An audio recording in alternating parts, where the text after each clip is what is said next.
BSc nursing के लिए आज अपन चैप्टर पढ़ने जा रहे हैं मानव जनन। जनन जनन सामान्य दो प्रकार का होता है, लैंगिक जनन और अलैंगिक जनन। मानव के अंदर कौन सा होता है? लैंगिक जनन होता है। और मानव मानव या मनुष्य क्या होता है? सजीव प्रजक। सजीव प्रजक। यहाँ क्या होता है? जरायुज। जरायुज एक ही बात है दोनों, जरायुज या सजीव प्रजक। अब जरायुज क्या होता है कि मनुष्य होता है वो अंडे नहीं लेकर क्या करता है, सीधे बच्चे का निर्माण करता है या बच्चा पैदा करता है, जिसके कारण इसे क्या कहते हैं? जरायुज कहते हैं। और जो अंडे उत्पन्न करता है उसे अंडयुज कहा जाता है। अब अपन इसके अंदर पढ़ते हैं आगे, मानव में जनन का क्रम। में जनन घटना का क्रम। इसमें सबसे पहले क्या होता है? युग्मक बनता है। क्या बनता है? युग्मक। युग्मक कौन से? नर के अंदर होता है शुक्राणु और मादा के अंदर क्या होता है? अंडाणु। इन दोनों युग्मकों का क्या होता है? निर्माण होता है। और इसके बाद में क्या होता है कि वीर्य सेशन होता है। अब वीर्य सेशन किसे कहते हैं? शुक्राणु का मादा जनन मार्ग में स्थानांतरण क्या कहलाता है? वीर्य सेशन। यानी कि जो शुक्राणु का निर्माण होगा, यहाँ क्या है? युग्मक कौन से? नर का शुक्राणु और मादा का अंडाणु बन गया। अब इनका क्या होगा? शुक्राणुओं का मादा जनन मार्ग में क्या कर दिया? स्थानांतरण कर दिया। इस प्रक्रिया को क्या कहते हैं? वीर्य सेशन कहते हैं। वीर्य सेशन के बाद में आता है निषेचन। निषेचन। अब निषेचन किसे कहते हैं? अब युग्मक क्या हो गए? शुक्राणु है, वो मादा जनन मार्ग में स्थानांतरित हो गए। अब इनका क्या होगा? संलयन। शुक्राणु और अंडाणु, इनका क्या होगा? संलयन। और इनका संलयन होकर क्या बनेगा? युग्मनज। युग्मनज बनेगा। और इसी घटना को क्या कहते हैं? निषेचन कहते हैं। अब निषेचन के बाद में आता है अंतरोपण।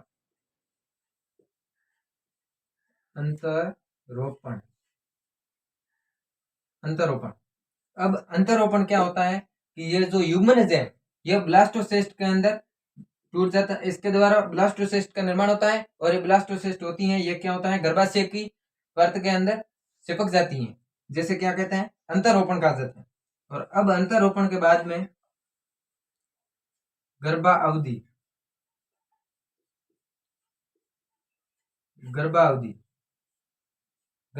होती है। वो कितने महीने की होती है? 9 महीने की होती है। और इसी समय क्या होता है? भ्रूण का विकास होता है।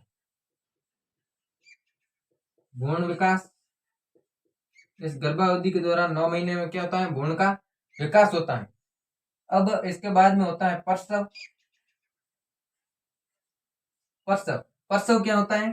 शिशु या भ्रूण के जन्म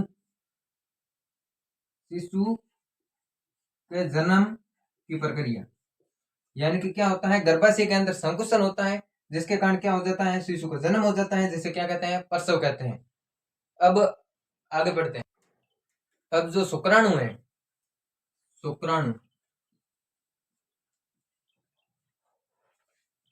ये शुक्राणु वृद्ध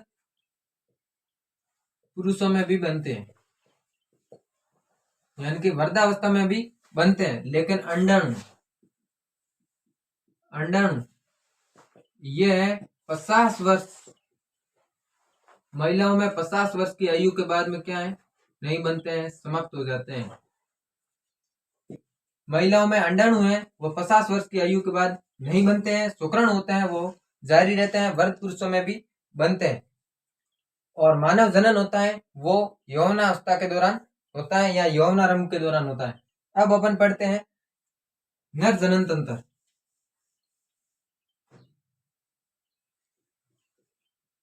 नर जनन तंत्र। नर जनन तंत्र, नर जनन तंत्र होता है वो श्रोणि क्षेत्र में स्थित होता है। कहाँ होता है?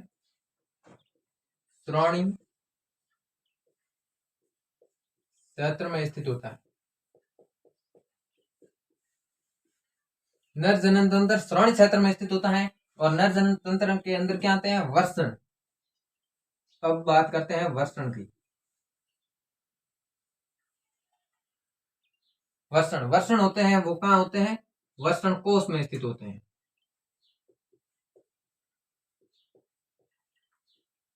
वर्षण कोश में स्थित होते हैं। वर्षण वर्षण कोश में स्थित होते हैं। और वर्षण कोश में स्थित होने का कारण क्या है? क्योंकि यह शरीर मानव के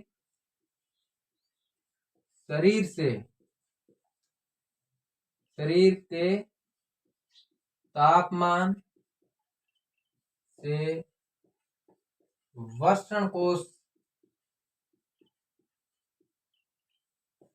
का तापमान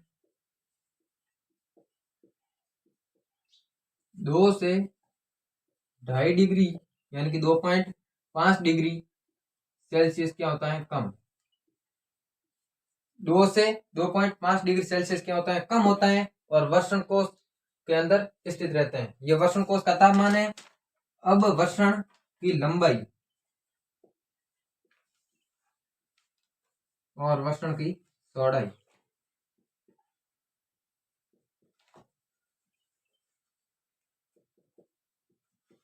वर्षण की लंबाई होती है वह 4 से 5 सेंटीमीटर होती है। 4 से 5 सेंटीमीटर उनकी लंबाई होती है। और चौड़ाई होती है वह 2 से 3 सेंटीमीटर होती है। कितनी? 2 से 3 सेंटीमीटर। यहाँ से क्वेश्चन आ सकता है कि मानव के शरीर से कितना तापमान वर्षण कोश का कम होता है? तो 2 से 2.5 डिग्री सेल्सियस कम होता है किसका? वर्षण कोश का, जिसमें क्या होते हैं? वर्षण स्थित होते हैं। अब अपन पढ़ेंगे नर सहायक नलिका और ग्रंथियां। अब अपन पढ़ेंगे नर सहायक नलिका। नर सहायक नलिकाएं। नर सहायक नलिकाओं की संख्या कितनी होती है? 4। संख्या टोटल कितनी होती है? 4। अब कौन कौन सी होती है वह पढ़ते हैं। पहली होती है रेटेटेस्टिस। रेटेटेस्टिस या इसे क्या कहते हैं? वर्षण जालिका।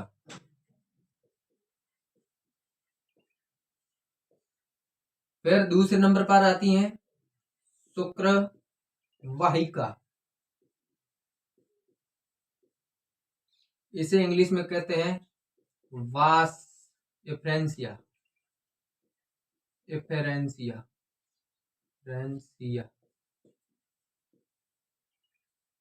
अब तीसरे नंबर पर आती है अधिवर्षण।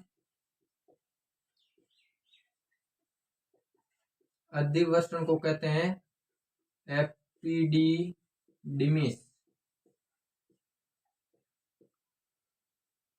यह इंग्लिश नाम याद रखना क्योंकि वहां इंग्लिश नाम भी आते हैं कभी कभार, हिंदी नहीं आता है। और चौथे नंबर पर आता है शुक्रवाहक।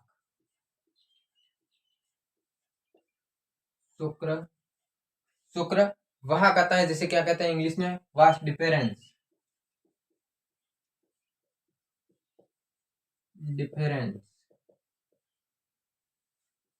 अब नर सहायक नलिका की संख्या कितनी होगी? 4 होगी। कौन कौन सी? एक रेटेटेस्टिस, वास एफरेंसिया, एपिडिडिमिस और वास डिफरेंस।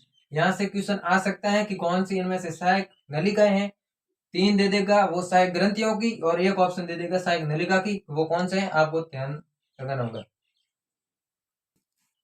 पुरुष सहायक ग्रंथियां कौन सी है? पुरुष में सहायक ग्रंथियां, इनकी संख्या कितनी होती है? 3 होती है। कौन कौन सी होती हैं? पहली प्रोस्टेट ग्रंथि, प्रोस्टेट ग्रंथि। दूसरी शुक्राशय, और तीसरे नंबर पर आती है बल्बो यूरिथ्रल, बल्बो यूरिथ्रल ग्रंथि। इसका एक और नाम है जो है काउपर ग्रंथि।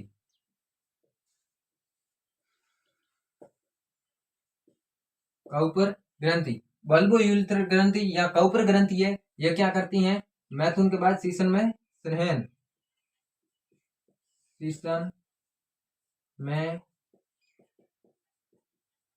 संहन किसके द्वारा होता है? बल्बो यूरिथ्रल ग्रंथि या काउपर ग्रंथि के द्वारा होता है। अब शुक्र जनक नलिका पढ़ते हैं।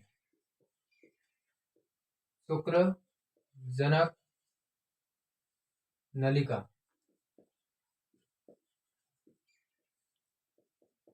इसमें 2 प्रकार की कोशिकाएं होती हैं। पहली होती है नरजरम कोशिका,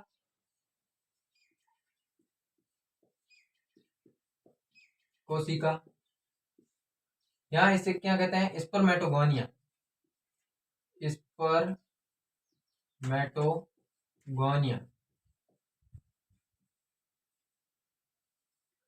ये क्या करती हैं? अर्धसूत्री विभाजन, अर्धसूत्री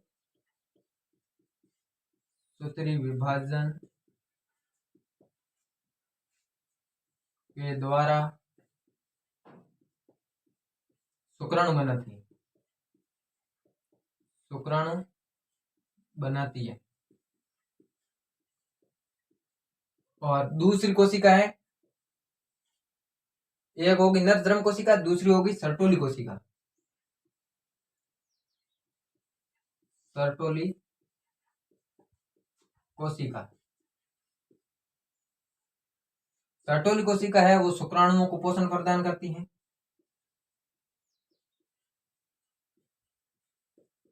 शुक्राणुओं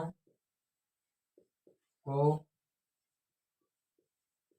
पोषण प्रदान करना। अब पुरुष सहायक ग्रंथियां 3 प्रकार की होगी और शुक्रजनक नलिकाएं, इसमें 2 प्रकार की कोशिकाएं होती हैं। एक नरजरम कोशिका जिसे स्पर्मेटोगोनिया कहते हैं, जिसमें अर्धसूत्री विभाजन के दौरान शुक्राणु का निर्माण होता है। और दूसरी कोशिका है सर्टोली कोशिका, जो शुक्राणुओं को पोषण प्रदान करती है। और यहाँ से क्वेश्चन आ सकता है, ये इंपॉर्टेंट है और ये भी इंपॉर्टेंट है। अब बढ़ते हैं लीडिंग कोशिका तथा अंतराली कोशिका के द्वारा कौन से हार्मोन स्रावित होते हैं। लीडिंग या लीडिंग तथा अंतराली कोशिका होती हैं, इसके द्वारा 2 हार्मोन स्रावित होते हैं, एंड्रोजन तथा टेस्टोस्टेरोन। टेस्टोस्टेरोन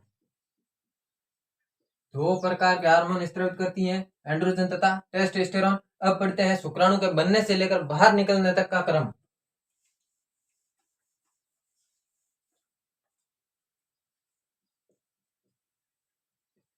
शुक्राणु के बनने से लेकर बाहर निकलने का क्रम, ये क्रम याद रखिएगा। सबसे पहले क्या आएगा? शुक्रजन नलिका, फिर बाद में अधिवसन क्या? रेटेटेस्टिस,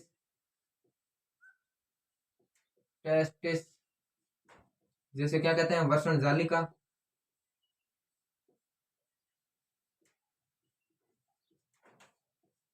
फिर इसके बाद में आएगा शुक्रवाहिका,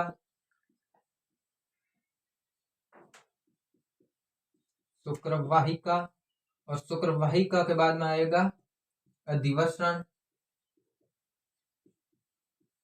एपिडिडाइमिस, अधिवसन, अधिवसन के बाद में आएगा शुक्रवाहक, शुक्रवाहक के बाद में आएगा स्क्लन वाहिनी, स्क्लन वाहिनी, और इसके बाद में क्या आ जाएगा मूत्राशय, क्या आ जाएगा मूत्राशय या मूत्र मार्ग। इसके दौरान शुक्राणु बनने से लेकर बाहर निकलने का क्रम शुक्रजनक नलिका, रेटेटेस्टिस, बाद में शुक्रवाहिका में प्रवेश करेगा, फिर अधिवसन में, अधिवसन से शुक्रवाहक में, फिर स्क्लन वाहिनी और फिर मूत्र मार्ग के द्वारा बाहर आ जाएगा। अब शुक्राशय, शुक्राशय है वो वीर्य का 60 से 70% भाग बनाता है, 60% से 70% भाग वीर्य का है वो कौन बनाता है, शुक्राशय बनाता है। आज अपन अभी पढ़ेंगे मादा जनन तंत्र। मादा जनन तंत्र के अंदर ये मैंने डायग्राम बना दिया है। अब यह क्या है, गर्भाशय, जैसे क्या कहते हैं वुम्ब भी कहते हैं, और गर्भाशय का आकार उल्टी नाशपति के आकार का होता है। और ये जो गर्भाशय के नीचे जो स्थान दिख रहा है ये क्या है, गर्भाशय गुहा है। और ये गर्भाशय की 3 परतें होती हैं जो 3 परत से घिरे हुए होता है। पहली होती है सबसे आंतरिक परत एंडोमेट्रियम, और आंतरिक परत एंडोमेट्रियम, और बाहरी परत होती है सबसे बाहरी परत पेरीमेट्रियम। पेरीमेट्रियम और एंडोमेट्रियम के बीच में जो परतें स्थित होती हैं उसे मायोमेट्रियम कहते हैं। यहाँ पर ये जो है ये मायोमेट्रियम है, और ये रेड कलर से जो दर्शाई हुई है ये एंडोमेट्रियम, ये बाहरी परत जो क्या है पेरीमेट्रियम में। ये मायोमेट्रियम है, ये प्रसव के समय तेज संकुचन करता है, यानी कि मायोमेट्रियम में तेज संकुचन होता है जिसके कारण क्या होता है, प्रसव की क्रिया होती है। अब ये अंगुली समान संरचना दिखाई दे रही है, इसे क्या कहते हैं, झालर या फिम्बरी कहते हैं, जो अंडाणु को संग्रहण करने में क्या होती है, काम आती है। ये जो रेड कलर के अंदर आपको दिखाई दे रहा है ये क्या है, अंडाशय।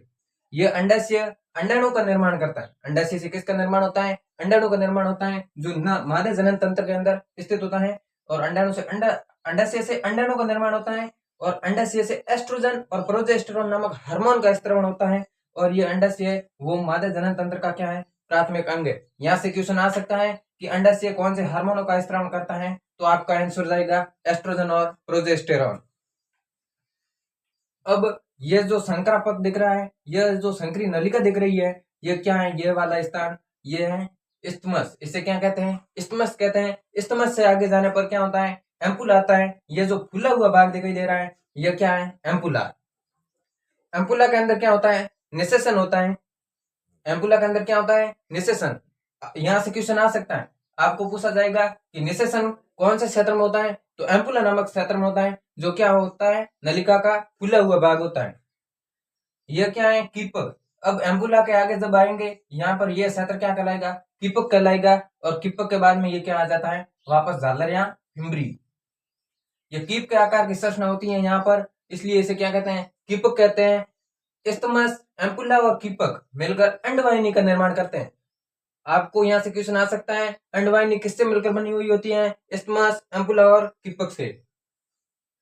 अब जो ये भाग दिखाई दे रहा है ये भाग है गर्भाशय ग्रीवा। ये कौन सा भाग है, गर्भाशय ग्रीवा है। और ये गर्भाशय ग्रीवा के आंतरिक वाला भाग, ये पार्ट आपको दिखाई दे रहा है, ये पार्ट ये क्या है, ग्रीवा नाल। ये ग्रीवा नाल है। और यह यहाँ पर क्या होती है, योनि, जो क्या है, मादा जनन अंग है। मादा का जनन अंग क्या है, योनि, वो यहाँ पर स्थित होती है। अब अपन आगे बढ़ते हैं।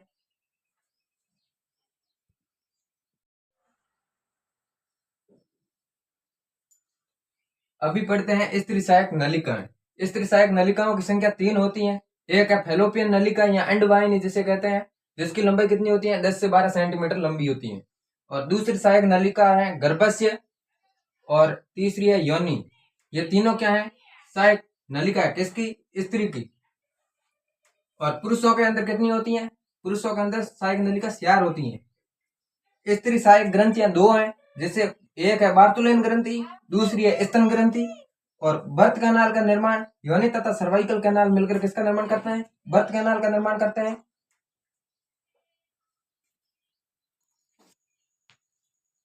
अब पढ़ते हैं दुग्ध स्त्रावण का क्रम, यानी कि दूध बनने से लेकर स्तन से बाहर निकलने का क्रम। सबसे पहले दुग्ध स्तनपालियों में यानी कि मेमोरी लोब में होता है, फिर वहां से किस में आता है, कुपिका के अंदर, कुपिका में आ जाता है, और कुपिका से आता है स्तन नलिका में जिसे मेमोरी ट्यूब्यूल कहते हैं, और फिर स्तन नलिका से स्तन वाहिनी में आ जाता है जिसे मेमोरी डक्ट भी कहा जाता है, और स्तन वाहिनी से एम्पुला में आता है। एम्पुला में क्या होता है, निषेचन होता है। फिर दूध स्तन स्तन के अंदर एम्पुला के अंदर आ जाता है, और एम्पुला से दुग्ध वाहिनी यानी कि लैक्टिफेरस में आ जाता है, और लैक्टिफेरस से होकर निप्पल यानी कि बाहर दूध निकलने की प्रक्रिया हो जाती है, यानी कि स्तन वाहिनी से क्या हो जाता है, निप्पल द्वारा बाहर निकल जाता है। फिर दुग्ध निर्माण, दुग्ध तो निकलने का क्रम तो क्या है, ये निकलने का क्रम यह है, लेकिन दुग्ध का निर्माण किसके द्वारा होता है, प्रोलैक्टिन हार्मोन के द्वारा दुग्ध निर्माण होता है। और दुग्ध का स्त्रवण किसके द्वारा होता है, तो वो है ऑक्सीटोसिन। ऑक्सीटोसिन के द्वारा दुग्ध का स्त्रवण होता है, यानी कि दुग्ध निकलता है, लेकिन दुग्ध का निर्माण होता है या दूध का निर्माण होता है वो प्रोलैक्टिन के द्वारा होता है। ये किसमें होता है, मादा के अंदर, किसमें, मादा के अंदर।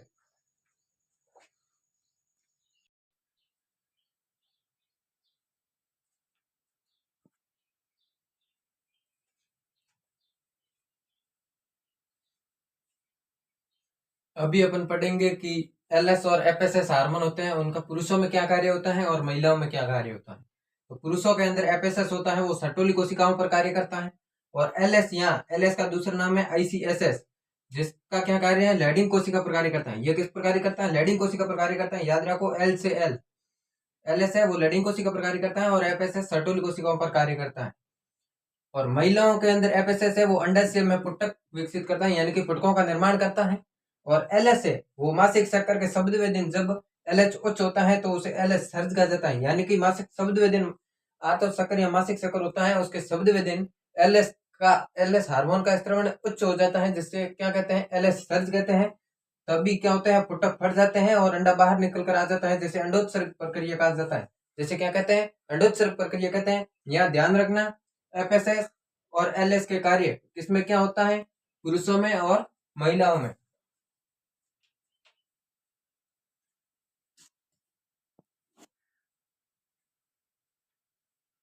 अब बढ़ते हैं युग्मक जनन। युग्मक जनन में क्या होता है, दो होता है, एक होता है शुक्र जनन और एक क्या होता है, अंड जनन। अब शुक्र जनन है वो यौन अवस्था में शुरू हो जाता है, और ये अंड जनन है ये भ्रूणीय विकास के दौरान शुरू हो जाता है, यानी कि ये भ्रूणीय विकास के दौरान होता है, ये यौन अवस्था के दौरान शुरू होता है। शुक्र जनन में क्या काम में आता है, शुक्राणु काम में आता है, और अंड जनन में अंडाणु काम में आता है। अब शुक्र जनन में शुक्राणु है, शुक्राणु का ये क्या है, डायग्राम है, ये क्या है, शीर्ष भाग है, और ये मध्य भाग, और ये पूंछ हो गई। अब ये मध्य भाग है, मध्य भाग के अंदर ये संरचना जो दिखाई दे रही है ये क्या है, माइटोकॉन्ड्रिया, यानी कि इसके ऊर्जा का क्या है, स्रोत है या ऊर्जा ग्रह है, शक्ति ग्रह है। ये बीच वाला पार्ट है, इसे मध्य खंड है, मध्य खंड कहते हैं, और इसके बाद वाला पूंछ और पहले वाला शीर्ष भाग है। अब ये जो बाहर वाली झिल्ली दिख रही है ये प्लाज्मा झिल्ली है, और ये जो आगे वाला भाग दिखाई दे रहा है ये एक्रोजोम है, जो क्या करता है, अंडे को भेदने का कार्य करता है। क्वेश्चन आ सकता है, अंडे को भेदने का कार्य किसका है, तो एक्रोजोम का। अब अंडजनन, अंडजनन में क्या होता है, अंडजनन भ्रूणीय विकास के दौरान शुरू हो जाता है, और अंडा पूर्ण परिपक्व कब होता है, यौवन अवस्था के दौरान पूर्ण परिपक्व होता है, और शुक्र जनन यौवन अवस्था में शुरू होता है। और अंडा पूर्ण परिपक्व कब होता है, यौवन अवस्था के दौरान शुरू होता है, यौवन अवस्था के बाद होता है अंडा पूर्ण परिपक्व। एक बार में एक सक्रिय अंडाणु बनता है, अंडजनन में क्या होता है, एक बार में एक सक्रिय अणु बनता है, अंडाणु बनता है, और इसमें क्या होता है, शुक्राणु काम आता है, इसमें अंडजनन में अंडाणु काम में आता है।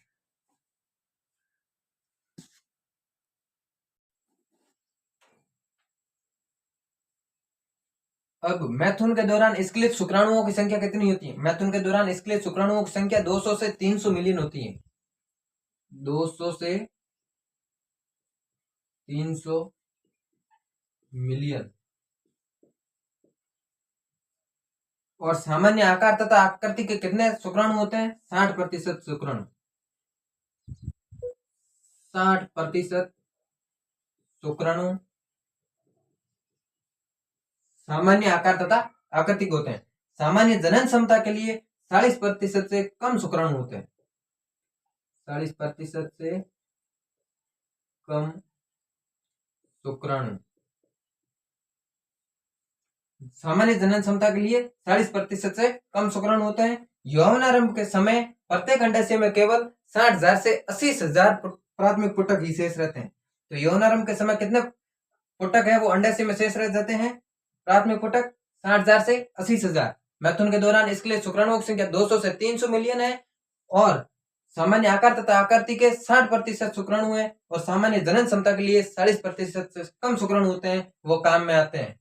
अब इसमें पढ़ेंगे आर्तव शक्कर।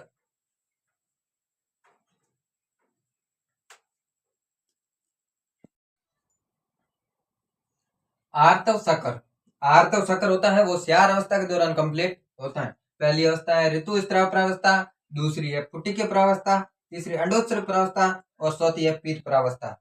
अब ऋतु स्त्राव प्रावस्था ये सबसे पहली प्रावस्था है, यहाँ अवस्था है जिसके दौरान क्या होता है, यह 3 से 5 दिन की प्रावस्था यहाँ अवस्था होती है, 3 से 5 दिन के अंदर रहती है और गर्भाशय की परत होती है वो रक्त के रूप में बाहर निकल जाती है। यानी कि ऋतु स्त्राव प्रावस्था में जो गर्भाशय की परत होती है वो परत रक्त के रूप में शरीर से बाहर निकल जाती है। या और दूसरे नंबर पर आती है पुटिकीय प्रावस्था। पुटिकीय प्रावस्था में क्या होता है, अंडाशय में पुटक विकसित होते हैं और गर्भाशय की दीवार दोबारा बनने लगती है। अंडाशय के अंदर क्या होता है, पुटक होते हैं वो विकसित होना शुरू कर देते हैं और गर्भाशय की दीवार क्या होता है, दोबारा बनने की स्टार्ट हो जाती है, दोबारा बननी शुरू हो जाती है। तीसरी प्रावस्था आती है अंडोत्सर्ग प्रावस्था। इस अंडोत्सर्ग प्रावस्था में क्या होता है, अंडोत्सर्ग होता है यानी कि शक्कर के 14वें दिन एलएस हार्मोन का स्रावण उच्च हो जाता है, जैसे एलएस सर्ज कहा जाता है। और इस प्रक्रिया के दौरान क्या होता है, अंडाणु बाहर निकल जाता है, अंडाणु बाहर निकल जाता है, जिस प्रक्रिया को अंडोत्सर्ग कहा जाता है। यह अंडोत्सर्ग प्रावस्था के अंदर आता है या अवस्था के अंदर आता है। चौथे नंबर पर आती है पीत परावस्था, आर्तव शक्कर की सबसे लास्ट परावस्था पीत परावस्था। इसके अंदर क्या होता है, फटा हुआ पुटक कार्पस ल्यूटियम में बदल जाता है और भारी मात्रा में प्रोजेस्टेरोन निकलता है जो गर्भाशय के लिए अनिवार्य है। कौन सा हार्मोन निकलता है पूछा जा सकता है, पीत परावस्था के दौरान कौन से हार्मोन का स्त्रवण होता है, तो प्रोजेस्टेरोन हार्मोन का स्त्रवण होता है। और इसके दौरान क्या होता है, कार्पस ल्यूटियम बनता है। क्या बनता है, कार्पस ल्यूटियम बनता है। पर सब क्या होता है, 9 महीने की गर्भावधि होती है, वो गर्भावधि पूर्ण होने के बाद में शिशु का बाहर निकल कर आना क्या कहलाता है, प्रसव कहलाता है। और प्रसव के अंदर ऑक्सीटोसिन हार्मोन होता है, उसकी महत्वपूर्ण भूमिका होती है। गर्भावधि क्या होती है, गर्भावधि 9 महीने की होती है जिसके दौरान भ्रूण का क्या होता है, विकास होता है। और अब बात आती है कि दुग्ध स्त्रवण। बच्चे प्रसव के तुरंत बाद जब बच्चे का जन्म हो जाता है तो उसके दौरान सबसे पहले माता का दूध पिलाया जाता है, उसे कई महीनों तक माता के दूध पिलाया जाता है। और उसी प्रारंभिक दिनों के दूध को क्या कहा जाता है, कोलेस्ट्रम कहा जाता है। क्या कहते हैं, कोलेस्ट्रम कहा जाता है। और ये कोलेस्ट्रम होता है वह बच्चे के लिए क्या होता है, लाभदायक होता है और इसी को क्या कहते हैं, दुग्ध स्त्रवण की प्रक्रिया कहते हैं। और इस कोलेस्ट्रम के अंदर एंटीबॉडी IgA होता है, IgA। कोलेस्ट्रम के अंदर कौन सी एंटीबॉडी होती है, IgA होती है। तो अपने ये चैप्टर तो हो गया है कंप्लीट, चैप्टर मानव जनन जिसे अपने क्या कर लिया है, कंप्लीट कर लिया है। और अपने क्या किया है, 1 शॉट के अंदर किया है, ज्यादा ना तो परिभाषा देखी है। अपने जो बीएससी नर्सिंग RUSS CAT के अंदर CUET के अंदर जो महत्वपूर्ण क्वेश्चन है जो पूछे जा सकते हैं, जिसकी संभावना सबसे ज्यादा है, उसको क्लियर करते हुए अपने चैप्टर को समाप्त कर लिया है। अब मैं आपको कुछ इसके क्वेश्चन बता देता हूँ कि कौन से मोस्ट है। और बाकी पढ़ना तो सभी है क्योंकि ये लगभग आधे घंटे की क्लास है, तो पढ़ना तो सभी है। और मैं कुछ क्वेश्चन आपको बताता हूँ कि उसके जैसे आपको लगे हाँ कुछ क्लास में सीखा है। तो क्वेश्चन करते हैं अभी।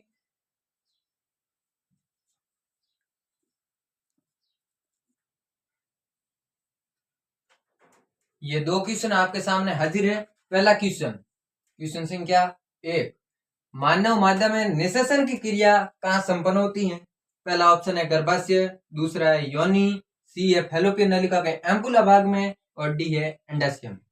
अब इसका करेक्ट आंसर क्या होगा, करेक्ट आंसर सी, फैलोपियन नलिका के एम्पुला भाग में। अपन ने पीछे लेक्चर के अंदर पढ़ लिया कि निषेचन की घटना होती है या निषेचन होता है जहाँ 2 युग्मकों का संलयन होता है, वो एम्पुला में होता है। कहाँ होता है, एम्पुला में होता है। और एम्पुला है वो फैलोपियन नलिका का क्या है, खुला हुआ भाग है जहाँ निषेचन की क्रिया संपन्न होती है। अब क्वेश्चन संख्या 2, सर्टोली कोशिकाओं का मुख्य कार्य क्या है? ऑप्शन ए टेस्टोस्टेरोन हार्मोन बनाना, ऑप्शन बी विकसित हो रहे शुक्राणुओं को पोषण प्रदान करना, ऑप्शन सी अंडे का निर्माण करना और ऑप्शन डी मियोसिस रोकना या अर्धसूत्री विभाजन रोकना। अब इसके अंदर सही आंसर क्या होगा कि विकसित हो रहे शुक्राणुओं का पोषण प्रदान करना। सर्टोली कोशिका का मुख्य कार्य है, सर्टोली कोशिका का मुख्य कार्य है विकसित हो रहे शुक्राणुओं को पोषण प्रदान करना।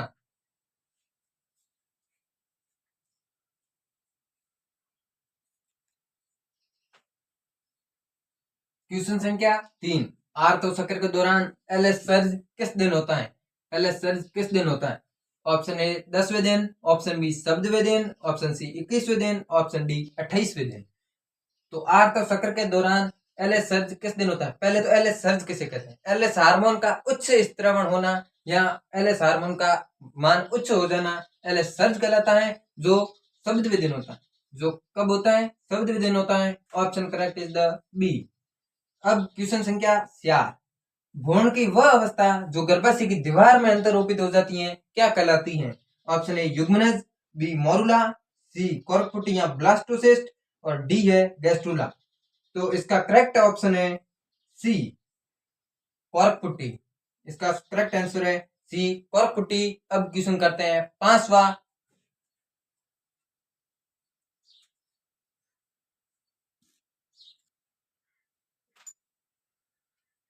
क्वेश्चन 5, शुक्राणु के वीर्य सेचन के बाद मादा जनन पथ में निषेचन की क्षमता प्राप्त करने की क्रिया क्या कहलाती है?